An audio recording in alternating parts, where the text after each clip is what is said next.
Hello, everyone, and welcome to the 2023 State of the City address this evening. I'm Dick Russ. I want to thank the mayor for inviting me here. I'm a professional broadcaster and have been for a little more than 50 years here in Northeast Ohio. Currently, you can hear me on the area's Catholic radio station, AM 1260 The Rock, and I'm also the executive producer of Living Right Media. That's a company that I founded. We produced television programs for EWTN, that is the Global Catholic Television Network. My family and I have a strong connection to Parma. My wife is from Parma. She and I are members, and a number of our family members, of St. Josaphat Ukrainian Catholic Cathedral on State Road. We're parishioners there. Our oldest son was ordained a Ukrainian Catholic Jesuit priest there. Many of our family members belong to that church. We do a lot of our shopping and banking here in Parma, so we have very close ties to the community. We've also been very active in Parma's Ukrainian community. We'll talk about that a little later. On the stage with me, of course, is Tim DeGeeter, Parma's mayor. Mr. Mayor is the 14th mayor of Parma, which is Ohio's 7th largest city.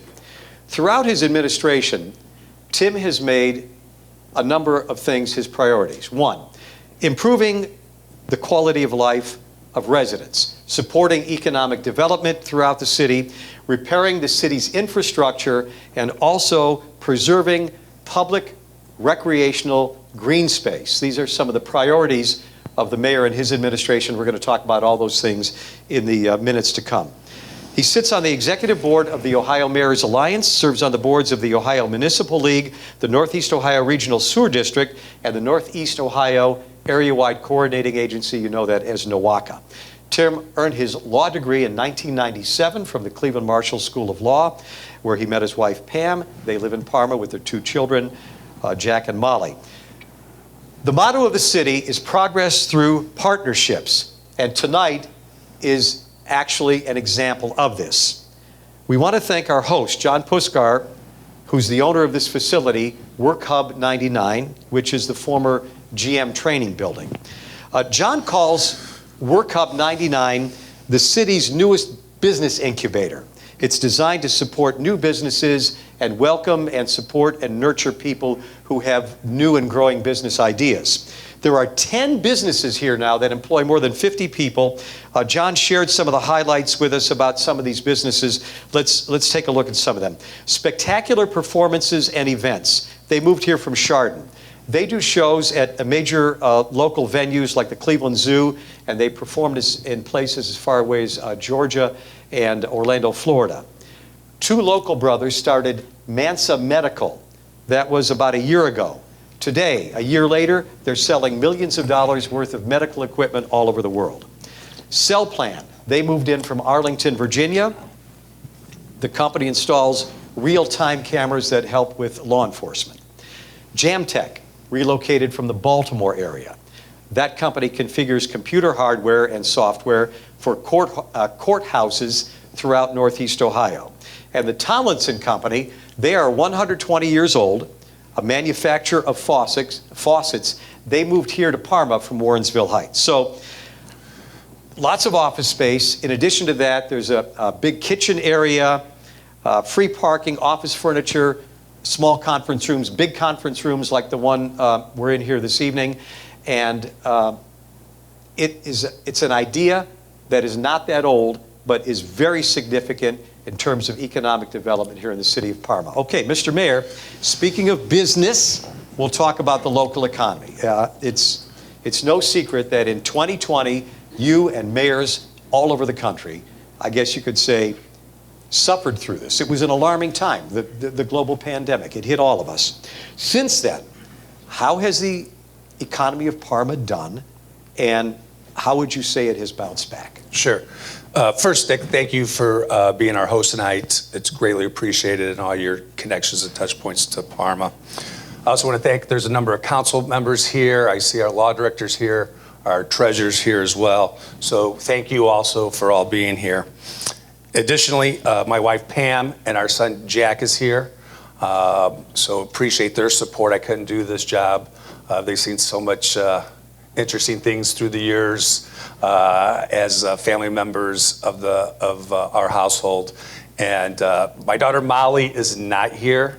Club volleyball practice took preference over watching Dad give a boring speech, but I'm sure she'll eventually watch it and critique it very well for me.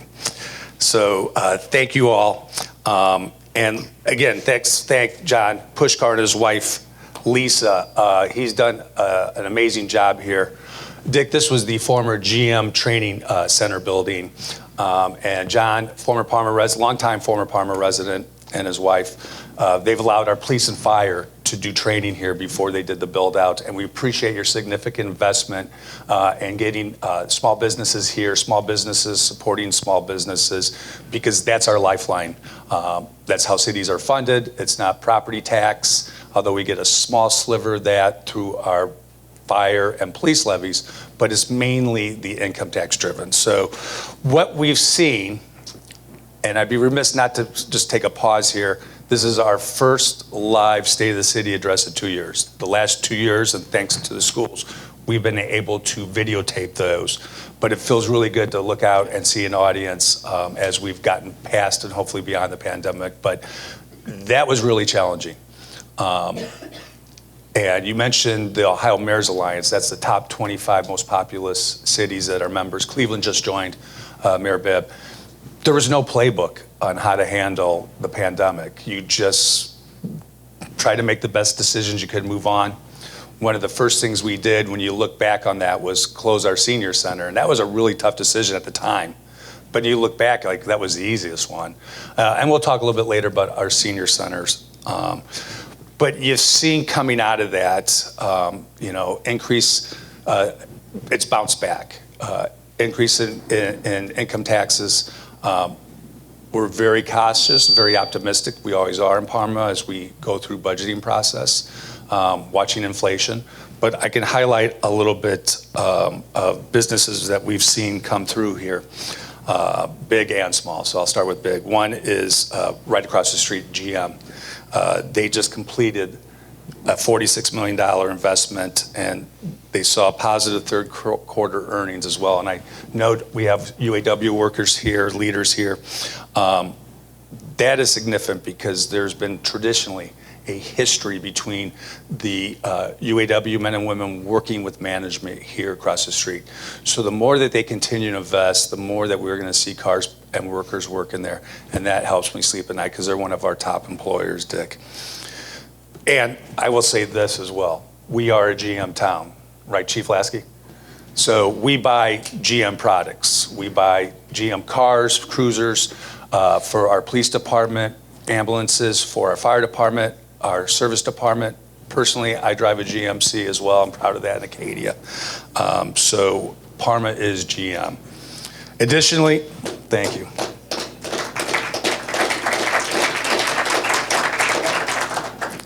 Additionally, there's some other highlights I want to point out working through our economic development department. Eric Toller, director. Prince and Izad company up the road, a 5-year economic development extension through council was granted last September. That's keeping that company here and additional jobs coming here, moving from Indiana. Advanced Door relocated to Parma and renovated a facility on Commerce Drive. That's 40 jobs. Okay.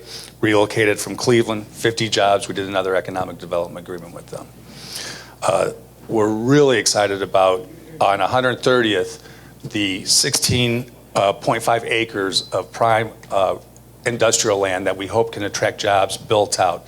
As an entering suburb, we're pretty built out, so that is prime for what we hope to create jobs, additional jobs, and bring businesses here. It's got great location, so we're excited about that. Cleveland Freightliner, they recently purchased from Spitzer 10 acres. They're primed to expand as well. And then beyond that, we're very, very proud of the mom and pop shops that we have throughout Parma. Just last week, if you drove down Rudy's Bakery for Puchki Day, there was people out there at 3:30 in the morning waiting to get their Puchkis. We are the self-proclaimed Poochki capital of Ohio.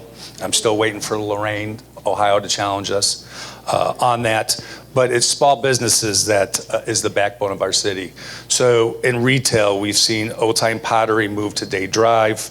Hand and Stone has opened up at the shops at Parma, and we're very proud about that redevelopment in the last decade.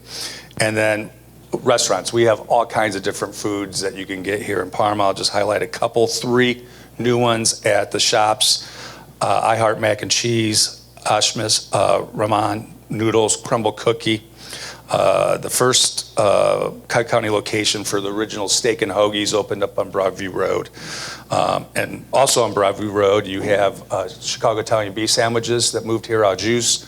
They're excellent. They sell out. They must know I like Chicago Italian beefs to land in Parma from my South Bend days going to Chicago as well. And then Buffalo Wild Wings to Go, new concept, also opened up here. So, and then lastly, for folks who like Mexican food, Cozumel this spring will be coming on Snow Road. So if you leave our city hungry, there's something wrong with you with everything that we have. So very proud of that. We've stayed connected. I know there's members of the Chamber of Commerce here. Thank you also for coming. You know, we stay connected to our businesses. We try to promote Small Business Saturday throughout the year, working with council and our businesses out there. So it's important. It's our lifeline. It's how we were able to buy plows, put playground equipment in parks, buy vehicles for our safety forces.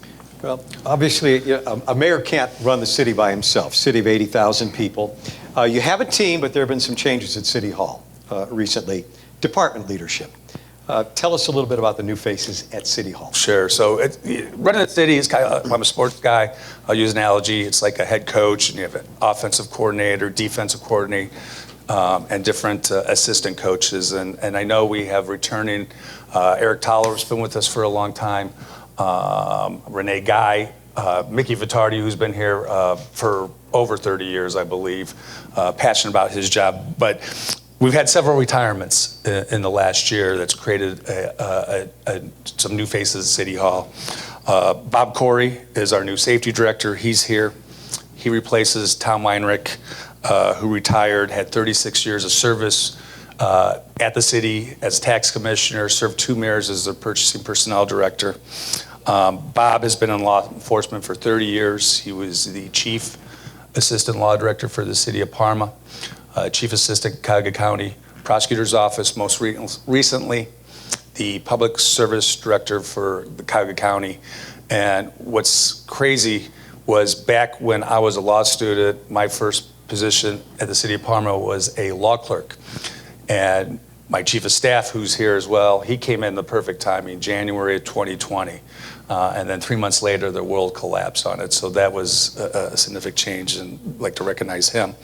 But Mr. Corey was Rich and my boss back then. So fast forward how many years later, and now he's working for us. So it's a neat touch point that tells you why you always need to be nice to people.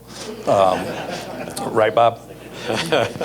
Bob smelled a lot from his law clerk days. I'll save that for another story, another time. Additionally, Paul Dykeman, who was a longtime engineer / building commissioner, he retired, and we separated those titles. Patel Hushmik became our engineer, and Dan Kolchiski is now our new building commissioner. He previously had worked in Parma as an assistant, spent about a decade, I believe, in North Royalton, another key position. Also, change in the service department, and probably the service director is the hardest job in the city. Tony Vanella, and I know he's here, he has been promoted, and he replaced Brian Higgins, who served 2 mayors, who we surprised him without his knowledge and put his name up on the service garage down the road here. How he found out was his wife read a Cleveland.com newspaper article over coffee, where she said, "I guess they named the garage after you." Tony, longtime city employee, he has hit the ground running. He is in constant communication with council people. Hopefully not tonight in that rain. One of the things as mayors too and service directors, you're a weather watcher, because we'll get into it later about talking about infrastructure. So you're always looking at that radar, and my 2 kids and wife can attest to that, how crazy it can be at night when you're watching the red come through. Additionally, new to directors, as I continue on, Amy Waxman, who is here tonight, she becomes our new executive director of Parma Public Housing. Came on board last year like many of these other directors I named that did. She replaces Priscilla Pointer Hicks, who retired. And Amy comes with 28 years of experience in affordable housing, both the public and private sectors. And then finally, Aaron Lally, former state rep, also working for the city of Parma Heights, became the new Donna Smallwood Activity Senior Center director last fall, replacing longtime director Joanne Mason. In fact, we named the driveway going up to the senior center from City Hall as Joanne Mason Way. Appreciate her work and also what Aaron's doing with our senior center. It is humming. We'll talk about that later as well. But I can say this, all directors and working with our chiefs, they all have wealth of knowledge and dedication, and I'm grateful for that. On that as well. So You mentioned infrastructure. You ready to talk about that? Okay. It's raining. All Let's right, go. Yeah. Well, I would say it's something that is taken for granted until something goes wrong, right?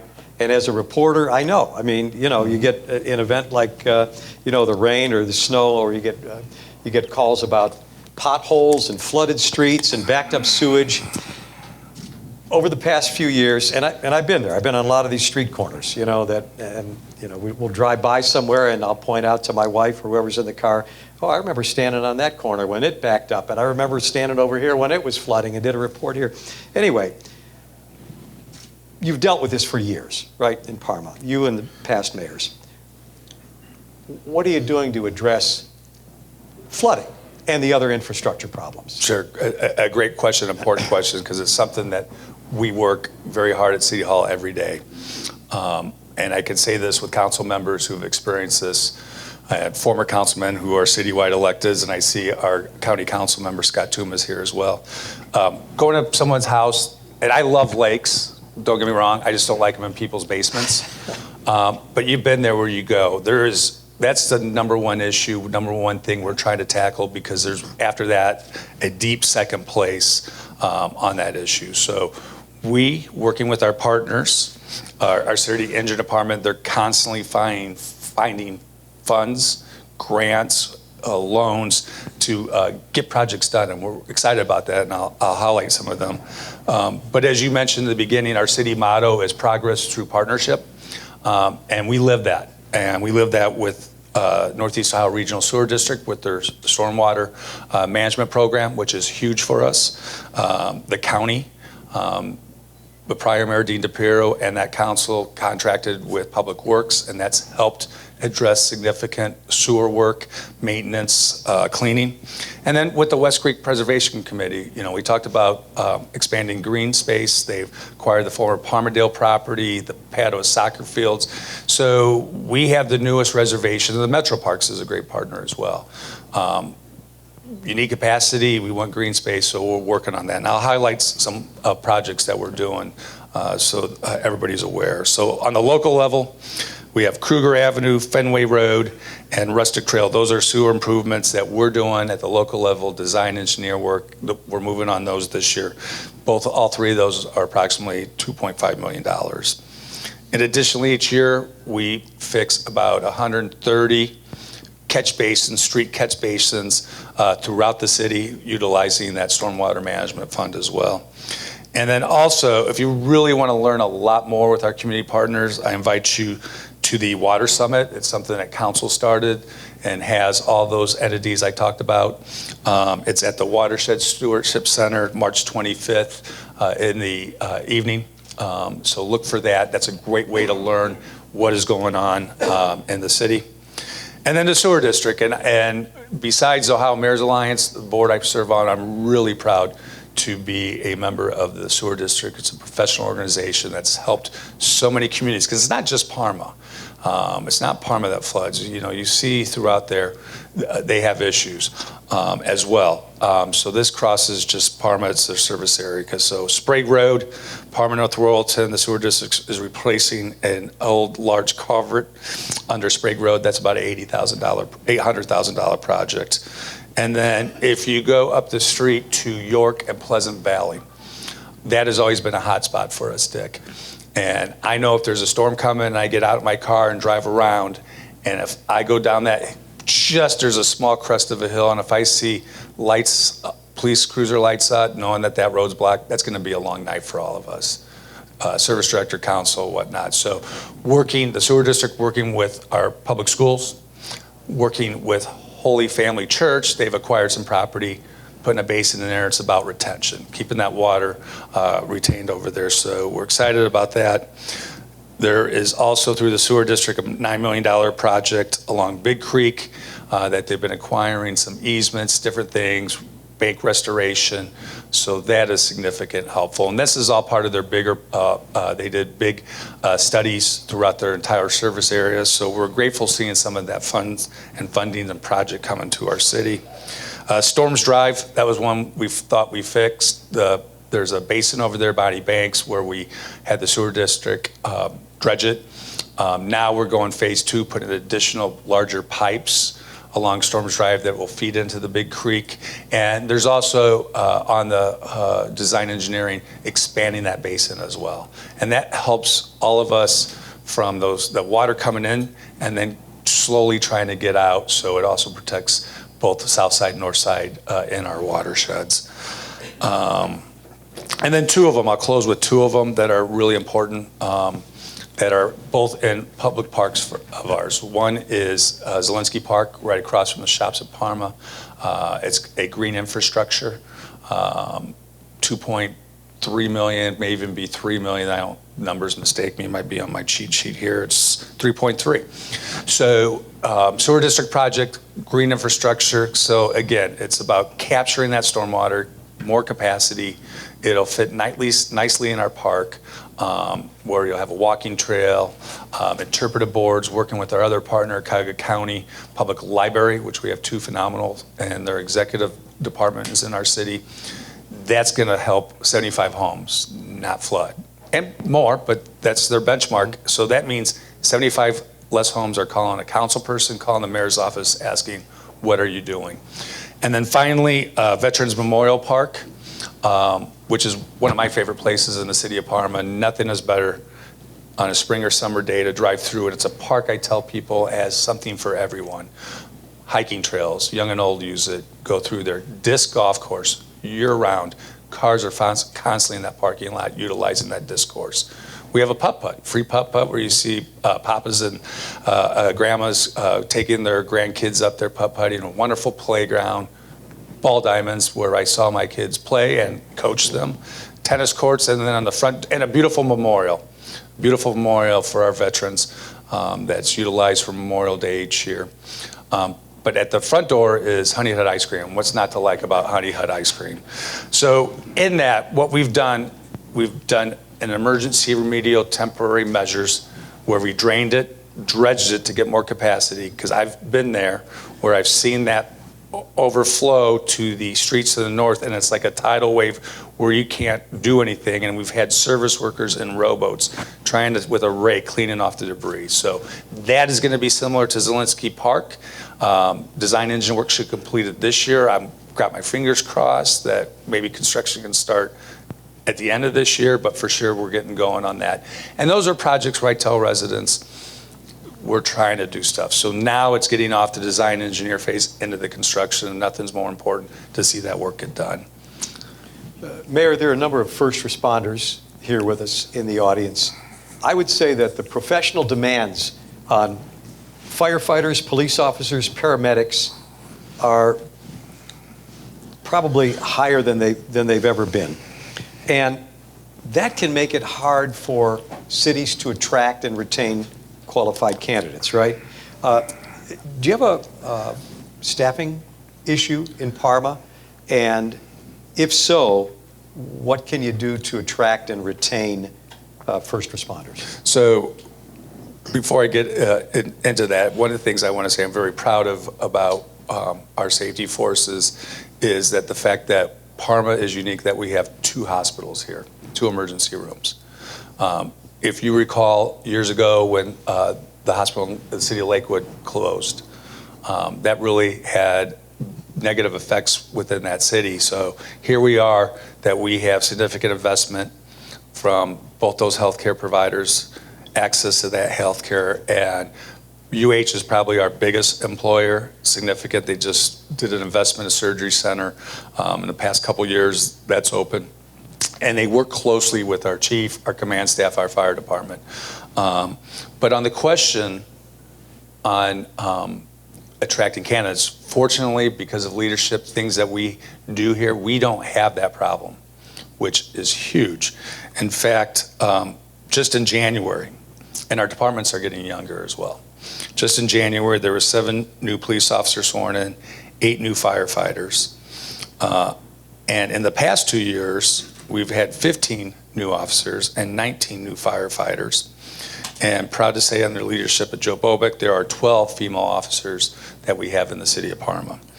So some of the things that help us attract, I think we're competitive. I think we're a professional department with good training.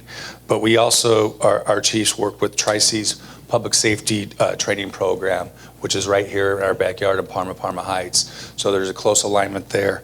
And we have a really unique law post program for young adults. And both of those people who went to the academy over here at Tri-C or been in the law post have become officers for us. And again, with the support of City Council, when the police or fire chief come and ask for new ambulances, new equipment, we say yes. And they're very good about also going out and getting grants as well. And they're engaged in the community. They go to the ward safety meetings that each council member has in their ward. They're engaged in our August safety fair that's at our Justice Center as well, and in charitable campaigns as well. So they give back. And then one footnote mentioned about grants. The fire department received a $770,000 grant from the state of Ohio. It's allowing us to add additional firefighters that I mentioned before, and then also have another ambulance to help keep us safe, to be able to get those, so it helps protect our residents moving forward. You had mentioned the parks, green space, Zielinski Park, Veterans Memorial. I used to play a lot of softball down there.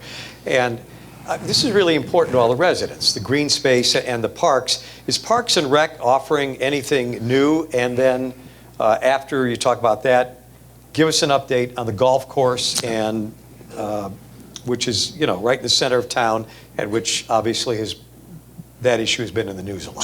Sure. Excited to talk about that. But first, under the leadership of Director Mickey Vittardi, we've seen increased activities. Our numbers are starting to come back up for youth sports, and they're starting at a younger age. We have newer programs for 3-4-year-olds in tot t-ball, tot soccer, tot tennis. Parents are putting their kids and stuff younger and younger, and I probably was one of those parents that did that and can be accused of that as well. But we're excited about, we have 18 parks. I mentioned 2 of them, our 2 premier parks, James Day and Zielinski, to highlight. But with the help of our State House representatives, we were able to acquire about just shy of $100,000 capital budget allocation. So 3 new parks, Hensel, John Pertuska, and Walter Groves. Hopefully this year we'll get new playground equipment. Like I mentioned, we have 18. Those are hard all to maintain neighborhood parks. But I think we do a significant job, not just with our program, but within our parks and getting that. Pickleball, we were one of the first communities to, besides I think Independence, to put pickleball in, Dick. Now we're adding 2 more courts. So it's exciting. Those are utilized quite a bit in the summer, spring, summer, and fall months. And that's right behind our ice rink that we have. We're very proud of the fact that we have an ice rink here, and that's utilized and with different partnerships and youth hockey programs. But yeah, time to go to Ridgewood? Good time. Okay, so one of the things I've always said is, you know, and I've heard from people saying, Ridgewood Golf Course is a gem. Well, it's hidden. You don't hide gems. You want to showcase those. So we're very excited what's happening there. Our clubhouse was probably 30 years in the making.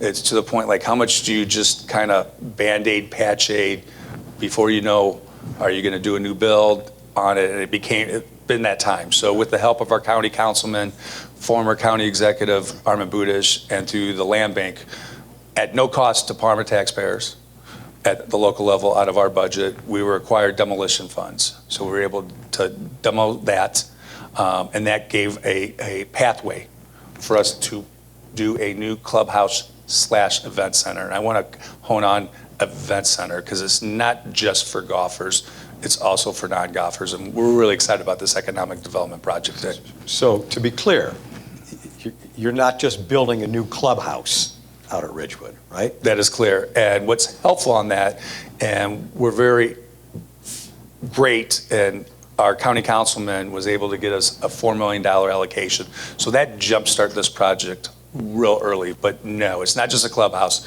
That's going to be a small portion. It will be an event center as well, where you can have weddings, graduation parties, after prom parties, and hopefully in 2025 that we'll all be over there for the State of the City address there. If I'm still fortunate enough to be here, be the mayor of Parma. So at this point in the process, there was a committee. We reviewed RFPs from architects. We have hired an architect, Structure Point, so they're on board.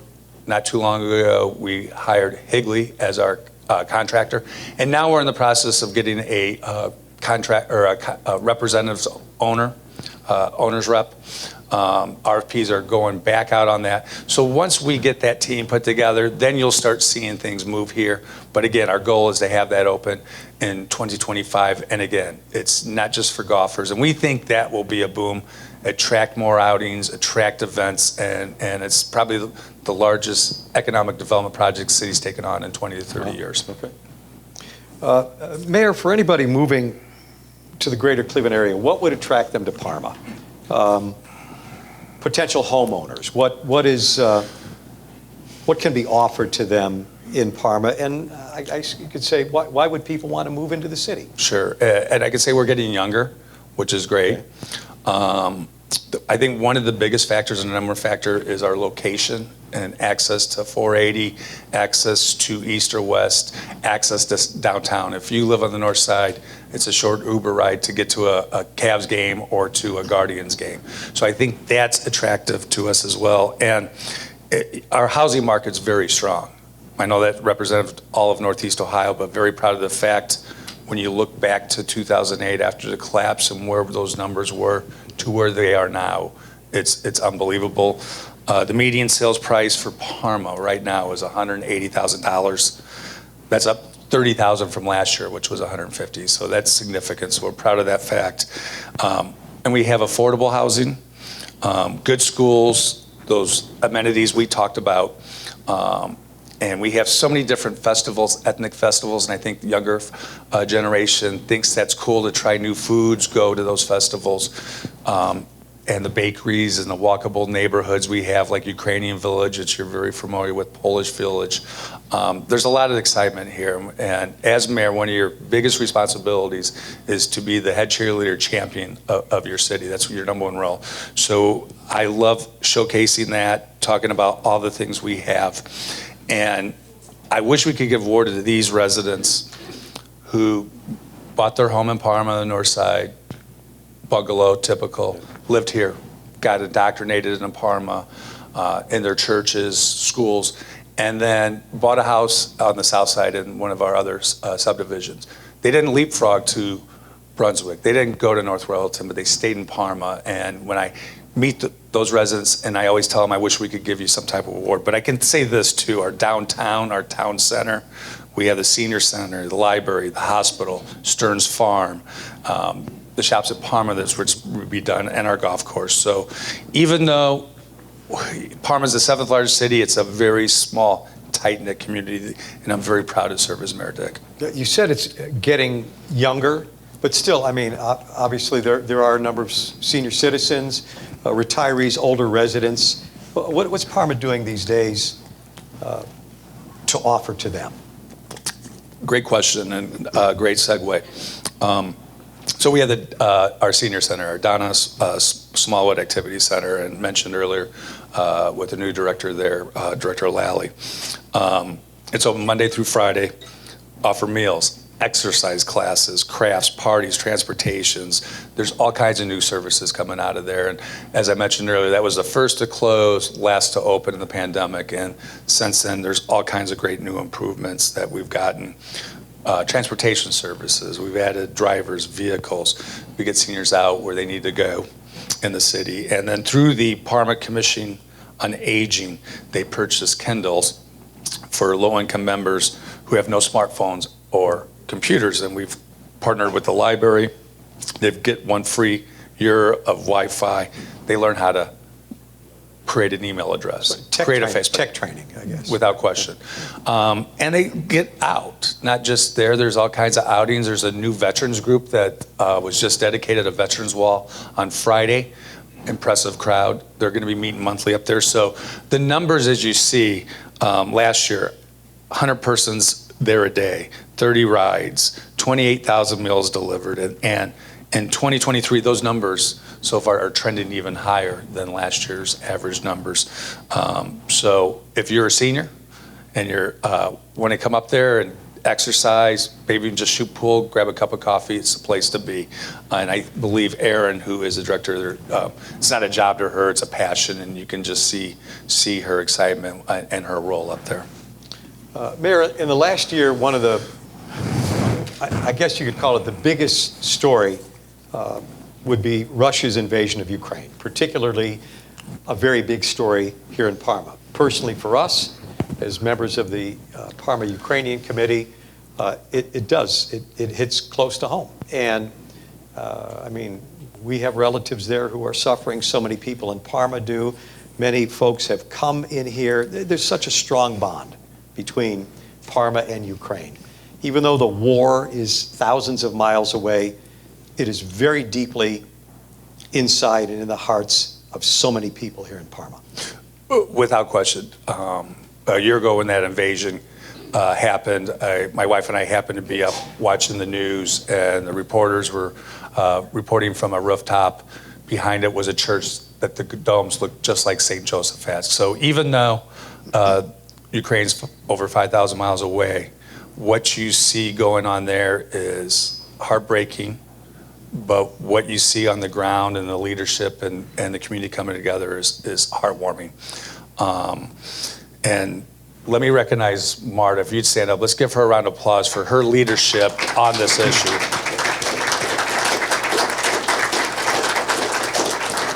That's another great partner. So through the year, you've seen council come together. As you know, we have a Ukrainian Independence Day parade. This year, the numbers of entries were up. The crowds were bigger. It's important. Ukraine is Parma. Parma is Ukraine. And as you know, we have many Ukrainian churches that dot our landscape, and we're proud of that fact. We've had mayors here. In fact, in that parade, I wear a Ukrainian shirt embroidered from the mayor of Ternopil, who's been here. We've had the ambassador to the U.S. march in that parade come to City Hall. The flag continues to fly in front of City Hall. Just last week, Marta came to council to address everything that's happening there and give an update. There's been privileges, and I was honored to attend with my wife a concert at downtown Tri-C, and was asked to give remarks, which I was so honored to do so. But that was with the Lviv Philharmonica National Orchestra, and they did an incredible performance. It was moving on that. So it's hit home here. We've had a number of increase of refugees here in Parma, more significant, I think, than other surrounding communities. The numbers at the beginning of the school year for Parma City Schools was 135 students. I know that number's increased, so we applaud Charlie Smilak and the school district making it easier for those individuals to transition here. So Parma will continue to stand with Ukraine, and I'll say this: Save Ukraini. Heroim Slava. Mr. Mayor, thank you. That concludes the formal part of our questions with Mayor DeGeeter. And anything you want to say in conclusion? I do. First, Dick, thank you for your talent. your time tonight. We've been talking about doing this format. I like this format a lot, so I think we'll see that moving forward. And all your Parma touch points, you're always welcomed in our beautiful city. Again, I want to thank John and Linda Pushkar for being wonderful hosts and everything that you've done here. Jack Tibbetts, Parma resident, provided the sound system. I want to thank Gary, who's for a number of years has recorded our State of the City address, beautiful partnership with the schools. This will be later uploaded, actually with pictures. So you get to watch it a second time if you want, and there'll be pictures in there, not just of Dick and I, but everything that we've talked about that will be added, and we'll get that up online and out on social media. Finally, for the bakery goods, my good friend, Councilman Lime's good friend Lydia at Rudy's.